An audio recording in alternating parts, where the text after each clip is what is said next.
తీసేస్తే 1,80,00,000 మంది మిగులుతారు దాదాపుగా. మరి 1,80,00,000 మందికి సంవత్సరానికి 18,000 రూపాయలు చొప్పున కేటాయింపులు చేస్తే 32,400 కోట్ల రూపాయలు కేటాయింపులు చేయాలి. నేరుడు బడ్జెట్లో కేటాయింపులు 0.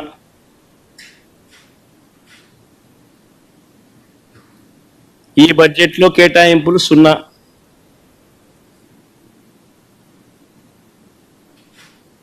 అంటే ప్రతి మహిళకు చంద్రబాబు నాయుడు పుణ్యాన ఈ 2 బడ్జెట్లతో కలిపితే నేడు సంవత్సరం 18,000 రూపాయలు యగనామం ప్రతి మహిళకు, ఈ సంవత్సరం మరో 18,000 రూపాయలు ప్రతి మహిళకు యగనామం. ప్రతి మహిళకు చంద్రబాబు నాయుడు 36,000 బాకీ ఉన్నాడు.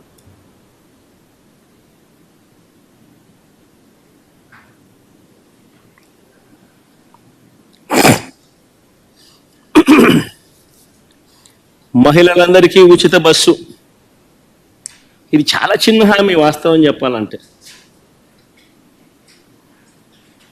సంవత్సరానికి మహా అయితే నెలకు 275 కోట్లు కావచ్చు, సంవత్సరానికి మహా అయితే 3,500 కోట్లు కావచ్చు.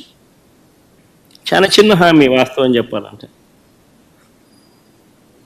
ఎన్నికల మేనిఫెస్టోలో ఈ హామీ పెట్టాడు. ఫస్ట్ ఇయర్ అయిపోయింది, ఎగరగొట్టేశాడు.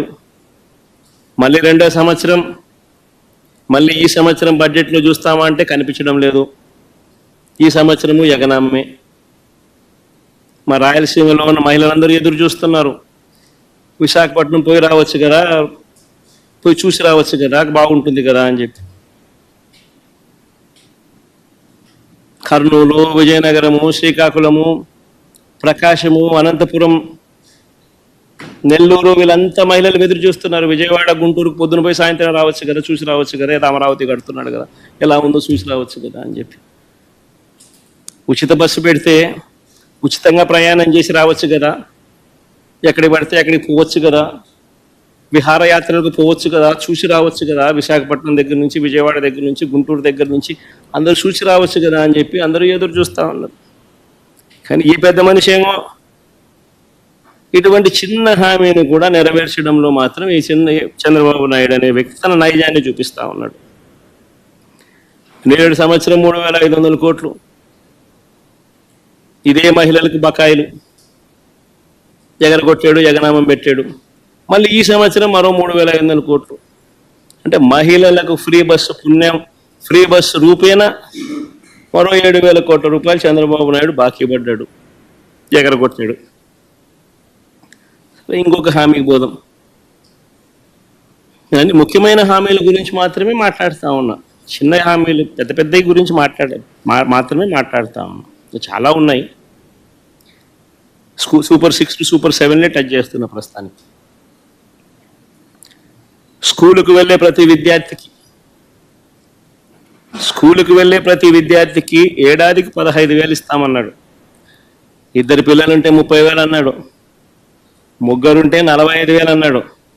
కాదు 4 ఉంటే 60,000 ఇస్తానన్నాడు. ఎంతమంది పిల్లలుంటే అంతమందికి ఇస్తాను అని ఎన్నికలప్పుడు చెప్పాడు, మేనిఫెస్టోలో పెట్టాడు. తల్లికి వందనం అని చెప్పి ఒక మంచి పేరు కూడా పెట్టాడు. చంద్రబాబు నాయుడు ముఖ్యమంత్రి అయిన తర్వాత మొట్టమొదటి బడ్జెట్ ప్రవేశపెట్టాడు. అందులో 5,386 కోట్లు కేటాయింపులు చేశాడు. నేను అడుగుతా ఉన్నా, మొదటి బడ్జెట్లో తాను కేటాయింపు చేసిన 5,386 కోట్ల రూపాయలు అదుగో మీకు అన్న ఎదుటే చూపిస్తా ఉన్నా. మొదటి బడ్జెట్లో తాను కేటాయింపులు చేస్తూ బడ్జెట్లో తాను ప్రవేశపెట్టిన బడ్జెట్ పత్రాల్లోని డాక్యుమెంట్ 2024-25లో బడ్జెట్లో 5,386 కోట్లు పెట్టారు.